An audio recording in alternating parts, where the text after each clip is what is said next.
आगे बढ़ेंगे। उत्तराखंड में मतदान होने के बाद विवाद लगातार जारी है और बीजेपी विधायक संजय गुप्ता ने इस बार प्रदेश अध्यक्ष मदन कौशिक को निशाने पर लिया है। संजय गुप्ता ने आरोप लगाया है कि अगर बीजेपी इस बार हारी तो उसके जिम्मेदार मदन कौशिक होंगे और इतना ही नहीं, उन्होंने प्रदेश अध्यक्ष को गद्दार तक भी इस संदर्भ में कहा है। तो सीधे सीधे मदन कौशिक पर हमलावर दिखे हैं संजय गुप्ता और इसी के साथ बीजेपी की जो कलह है वो यहां पर दिखाई दे रही है।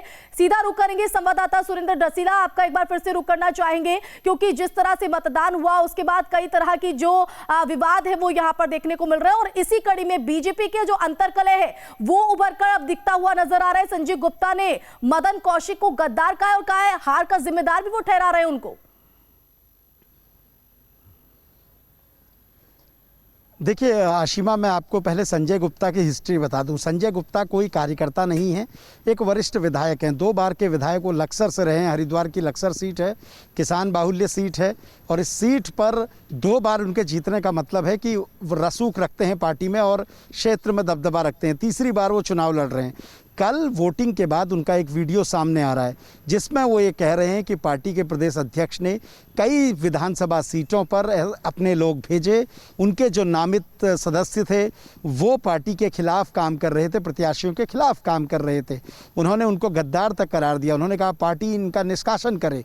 मदन कौशिक पर ये सवाल उठना बहुत गंभीर हैं, वो भी तब जब आप रूलिंग पार्टी के प्रदेश अध्यक्ष हैं। ये सवाल इसलिए भी उठ रहे हैं आशिमा, प्रदेश अध्यक्ष की जिम्मेदारी मदन कौशिक को कैबिनेट मंत्री से हटा के दी गई थी।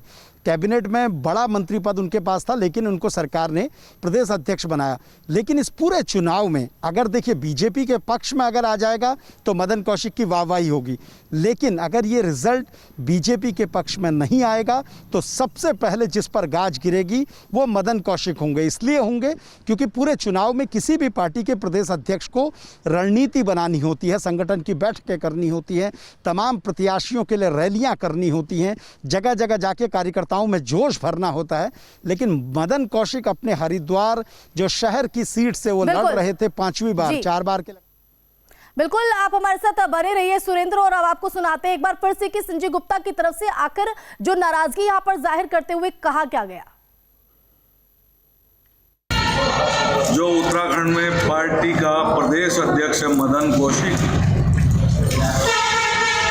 वो उन्होंने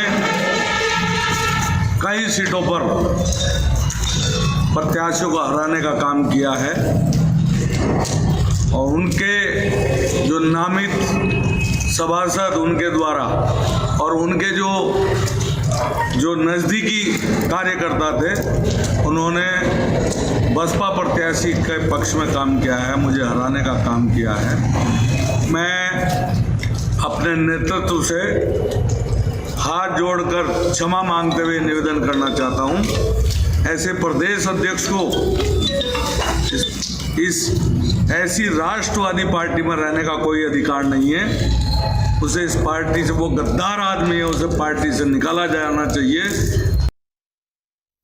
तो आपने सुना कि किस तरह से अपनी नाराजगी को व्यक्त करते हुए उन्होंने सीधे तौर पर उन्हें गद्दार करार दिया और कहा कि ऐसे शख्स का राष्ट्रवादी पार्टी में मौजूद रहना ठीक नहीं है। सुरेंद्र बने रहिए, आगे भी आपसे जानकारी लेंगे क्योंकि जिस तरह से विवाद यहां पर खड़ा हुआ है, एक जनता के बीच भी कहीं ना कहीं छवि जो है वो खराब जाती है। वहीं रामनगर में निर्दलीय प्रत्याशी श्वेता मासीवाल के बीच विवाद जो है वो बढ़ता ही जा रहा है। मामले में कोतवाली पुलिस ने निर्दलीय प्रत्याशी समेत उनके कई समर्थकों पर मुकदमा दर्ज कर लिया है, जिसके बाद नाराज श्वेता मासीवाल स्थानीय कोतवाल में धरने पर बैठ गई और एसडीएम सीओ कोतवाल के खिलाफ तहरीर देकर मुकदमा दर्ज करने की मांग यहां पर की जा रही है। तो निर्दलीय प्रत्याशी श्वेता मासीवाल जो है वो धरने पर बैठकर अब इस पूरे मामले में कार्रवाई